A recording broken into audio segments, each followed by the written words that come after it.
Hi hello friends, ಆಹಾರ ಜ್ಞಾನ Kannada YouTube ಚಾನಲ್ಗೆ ಮತ್ತೊಮ್ಮೆ ಸ್ವಾಗತ.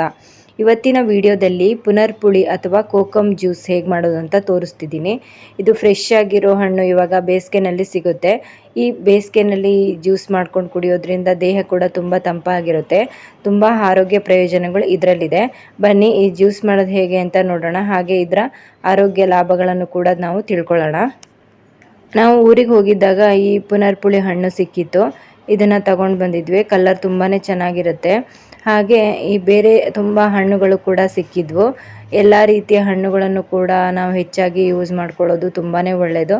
ಸೀಸನ್ ಆಗಿರೋದ್ರಿಂದ ಆಯಾ ಸೀಸನ್ಗೆ ತಕ್ಕಂತೆ ಫ್ರೂಟ್ಸ್ಗಳನ್ನು ಆದಷ್ಟು ನಾವು ಯೂಸ್ ಮಾಡ್ಕೊಳ್ತಾನೆ ಇರಬೇಕಾಗುತ್ತೆ.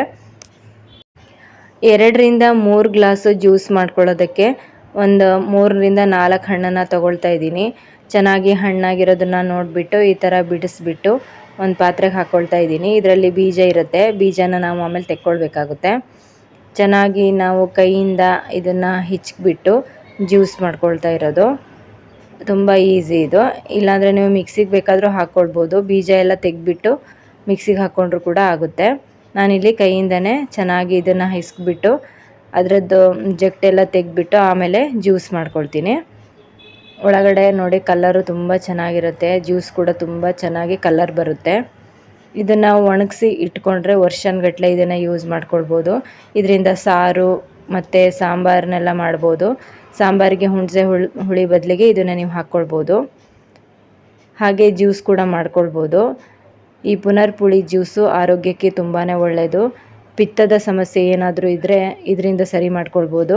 ಹಾಗೆ ಜೀರ್ಣಕಾರಿ ಸಮಸ್ಯೆಗಳನ್ನು ಸರಿ ಮಾಡ್ಕೊಳ್ಬೋದು. ರೋಗ ನಿರೋಧಕ ಶಕ್ತಿ ಕೂಡ ಹೆಚ್ಚಾಗುತ್ತೆ. ಸ್ವಲ್ಪ ನೀರು ಹಾಕ್ಕೊಂಡು ಕೈಯಿಂದ ಚೆನ್ನಾಗಿ ಅದರದ್ದು ಸಾರ ಎಲ್ಲ ಬಿಟ್ಕೊಳ್ಬೇಕು. ಆ ಥರ ಹಿಸ್ಕಬೇಕಾಗುತ್ತೆ. ಆಮೇಲೆ ನಿಮಗೆ ಜ್ಯೂಸಿಗೆ ಎಷ್ಟು ಬೇಕೋ ಅಷ್ಟು ನೀರನ್ನು ಹಾಕ್ಕೊಳ್ಬೋದು. ತೂಕ ಇಳಿಕೆಗೂ ಈ ಪುನರ್ಪುಳಿ ಹಣ್ಣು ತುಂಬಾ ಸಹಾಯ ಮಾಡುತ್ತೆ. ವೆಯ್ಟ್ ಲಾಸ್ ಕೂಡ ಮಾಡ್ಕೊಳ್ಬೋದು. ಹಾಗೆ ಗ್ಯಾಸ್ಟ್ರಿಕ್ ಸಮಸ್ಯೆ ಏನಾದರೂ ಇದ್ದರೆ ಅದನ್ನು ಕೂಡ ಕಡಿಮೆ ಮಾಡ್ಕೊಳ್ಬೋದು. ಇದೊಂದು ಅತ್ಯುತ್ತಮವಾದಂತಹ ನೈಸರ್ಗಿಕವಾದಂತಹ ಡ್ರಿಂಕ್ ಅಂತಲೇ ಹೇಳ್ಬೋದು. ಯಾವುದೇ ರೀತಿಯ ಸೈಡ್ ಎಫೆಕ್ಟ್ಸ್ ಇರೋದಿಲ್ಲ. ಸಮ್ಮರಲ್ಲಿ ಈ ಥರ ಜ್ಯೂಸ್ಗಳನ್ನು ಮಾಡ್ಕೊಂಡು ಕುಡಿಯೋದ್ರಿಂದ ದೇಹ ಕೂಡ ತುಂಬಾ ತಂಪಾಗಿರುತ್ತೆ. ಇವಾಗ ಇದ್ರದ್ದು ಸಿಪ್ಪೆ ಮತ್ತು ಬೀಜನೆಲ್ಲ ತಕ್ಕೊಳ್ತಾ ಇದ್ದೀನಿ.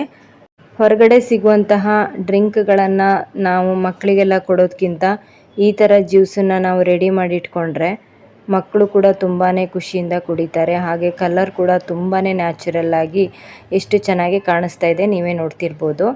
ಇದಕ್ಕೆ ನಾನಿಲ್ಲಿ ಬೆಲ್ಲನ ಹಾಕ್ಕೊಳ್ತಿದ್ದೀನಿ. ಬೆಲ್ಲ ಸ್ವಲ್ಪ ಜಾಸ್ತಿನೇ ಹಾಕ್ಕೊಳ್ಬೇಕಾಗುತ್ತೆ. ಈ ಹಣ್ಣು ಹುಳಿ ಇರೋದ್ರಿಂದ ಅದನ್ನು ಬ್ಯಾಲೆನ್ಸ್ ಮಾಡೋಕ್ಕೆ ಬೆಲ್ಲ ಸ್ವಲ್ಪ ಜಾಸ್ತಿ ಬೇಕಾಗುತ್ತೆ. ಹಾಗೆ ಹಣ್ಣು ಕೂಡ ನೋಡಿಕೊಂಡು ಸೇರಿಸ್ಕೊಳ್ಳಿ. ಕಡಿಮೆ ಆದರೂ ಪರವಾಗಿಲ್ಲ, ತುಂಬ ಹುಳಿ ಆಗೋದೇನು ಬೇಡ. ಇವಾಗ ಬೆಲ್ಲ ಎಲ್ಲ ಚೆನ್ನಾಗಿ ಕರಗಬೇಕು.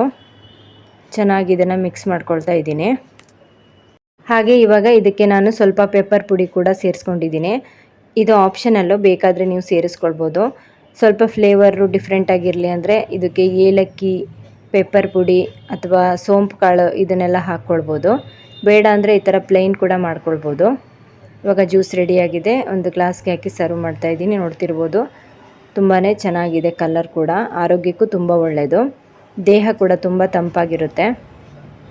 ನೋಡಿದ್ರಲ್ವ, ಫ್ರೆಶ್ ಪುನರ್ಪುಳಿಯಿಂದ ಜ್ಯೂಸ್ ಮಾಡೋದು ಹೇಗೆ ಅಂತ ತೋರಿಸಿದ್ದೀನಿ. ತುಂಬಾ ಸಿಂಪಲ್ಲು. ಇದನ್ನು ಒಣಗಿಸಿದ್ದು ಇಟ್ಕೊಂಡ್ಬಿಟ್ರೆ ಅದರಿಂದ ಕೂಡ ಮಾಡ್ಕೊಳ್ಬೋದು. ಸ್ವಲ್ಪ ಹೊತ್ತು ನೆನೆಸಿ ನೀರು ಹಾಕಿ ಇದೇ ಥರ ಜ್ಯೂಸ್ ಮಾಡ್ಕೊಳ್ಳೋದು.